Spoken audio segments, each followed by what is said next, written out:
Our second song is The Ballad of Rivka and Mohammed, written by Leon Rosselson and arranged by Jake.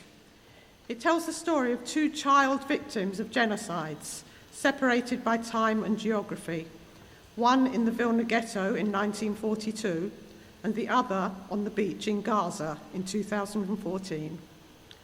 A couple of years after he wrote this song, Leon was interviewed by Robert Cohen for his blog.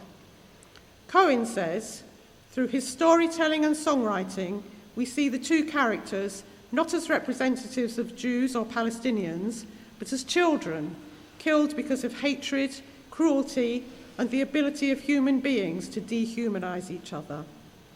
And Leon says, "The racism of the Nazis dehumanizing Jews and so making them disposable is matched by the racism of prominent Israelis and government spokesmen dehumanizing Palestinians."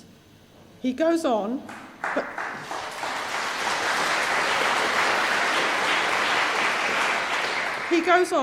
but the song is a story about two children who share a common humanity and a common fate.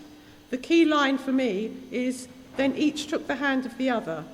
This Jewish child sees not an Israeli child, but this Palestinian child as her friend, her brother. The theme of this year's festival is resilience.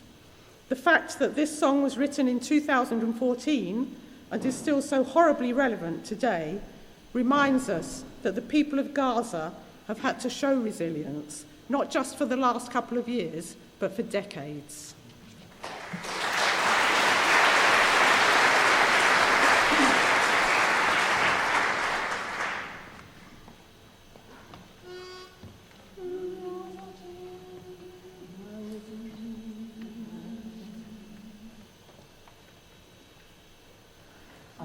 Watching the news from Gaza, and I closed my eyes in despair.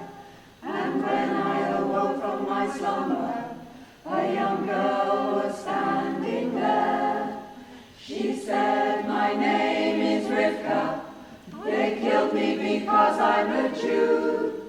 I died in the ghetto of Vilna in 1942. The ghetto was like a prison. They wouldn't allow us to leave. Some said they were going to kill us all. We didn't know what to believe."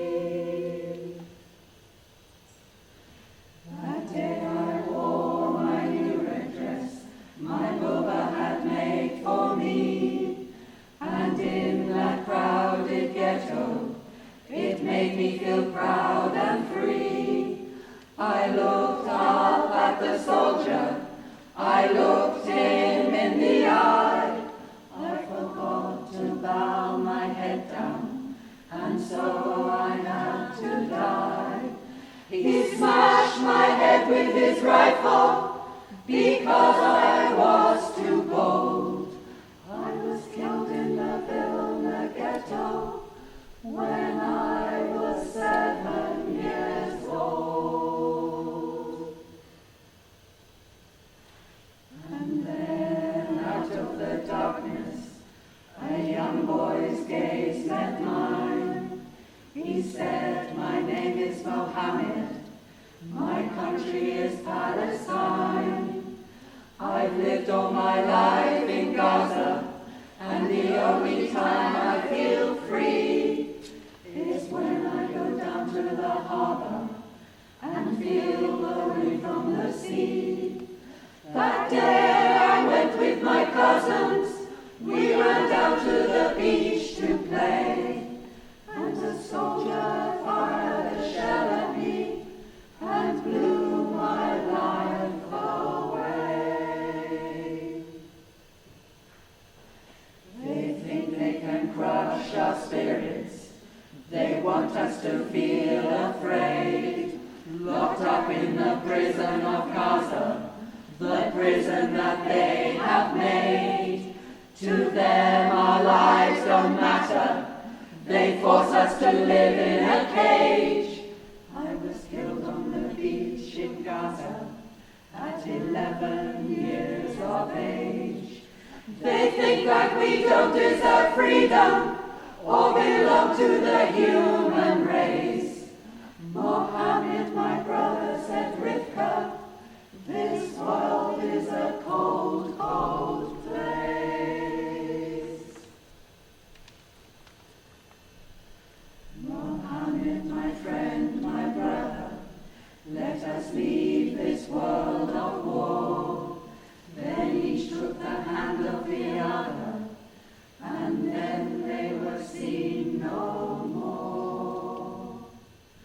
But I saw politicians and spokesmen lining up to speechify, and every word was a hypocrite, and every word was a lie. I saw children still being slaughtered, the monster must have its fill, while the people with power turned a blind eye and enabled the monster to kill, and the people with power turned a blind eye and